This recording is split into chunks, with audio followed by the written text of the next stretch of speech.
Questão 32 da prova de 2021 da USS. Em condições normais, a temperatura do corpo humano permanece dentro de limites estreitos, com ações termorreguladoras brandas. A gente tem aí, nesse caso, processo de sudorese, né, promovendo aí controle da temperatura corporal. Quando aumenta a atividade metabólica, aumenta a geração de calor, e a sudorese é uma forma de controle da temperatura corporal.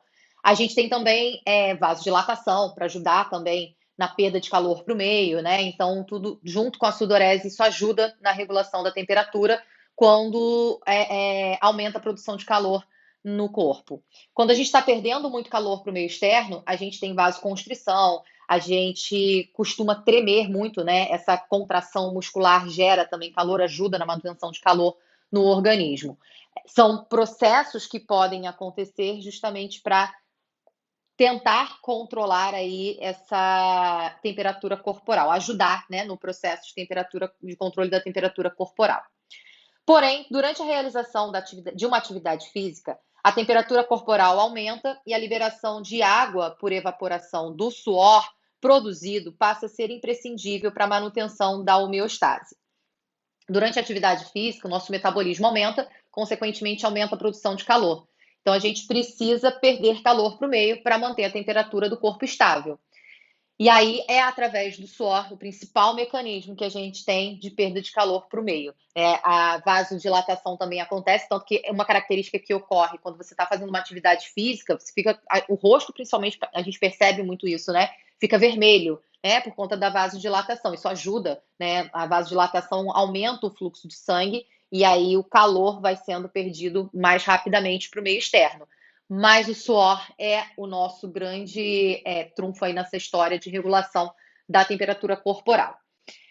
A propriedade da água que contribui para essa ação reguladora da temperatura corporal é seu alto valor de densidade. Aí, nesse caso, a densidade não vai ter relação nenhuma com a propriedade da água, que a gente vai, aí, nesse caso,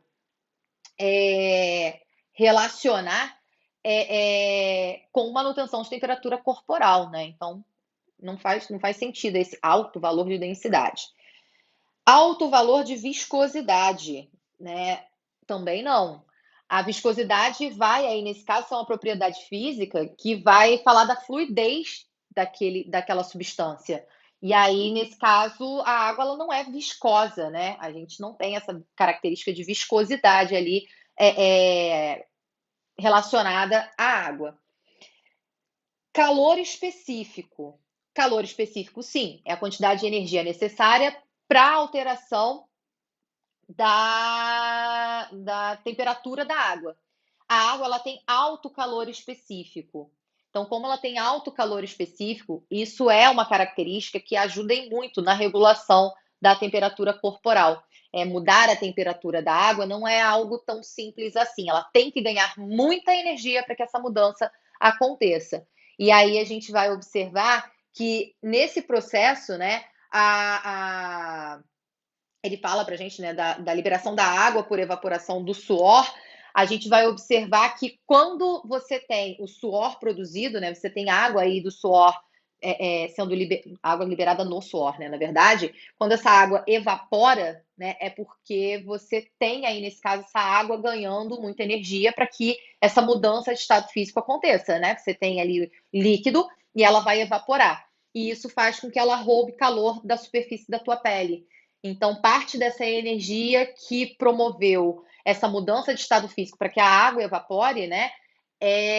Aí, nesse caso, esse calor que ela está roubando, que vem a partir do seu organismo. Então, isso ajuda na regulação da temperatura corporal. Então, parte dessa energia na forma de calor que é produzida nas células acaba sendo, aí, nesse caso, captada pela água, e isso ajuda na regulação da temperatura corporal. É óbvio que isso não é o único fator, né? A sua taxa de transpiração depende também de fatores ambientais, como a temperatura, a umidade relativa do ar. Mas, enfim, a propriedade da água que ajuda para a regulação da temperatura corporal é, aí, nesse caso, o alto calor específico que ela vai apresentar. A letra D fala em tensão superficial. A água até apresenta essa propriedade, né? A gente tem aí, nesse caso, na verdade, uma propriedade de coesão. A água, ela é uma molécula que apresenta uma coesão muito grande, né? As pontes de hidrogênio que você vê entre moléculas de água permite que elas tenham uma grande coesão entre elas. E isso traz a possibilidade de você observar, por exemplo, é, essa molécula de água, essas moléculas de água sendo transportadas ao longo de um vaso como o xilema, né? Mesmo com a ação da gravidade, a planta consegue captar água na raiz e levar até as folhas. A gente consegue observar aí, nesse caso, o processo de tensão superficial acontecendo, quando você olha aquela superfície da água e os insetos caminhando sobre a água.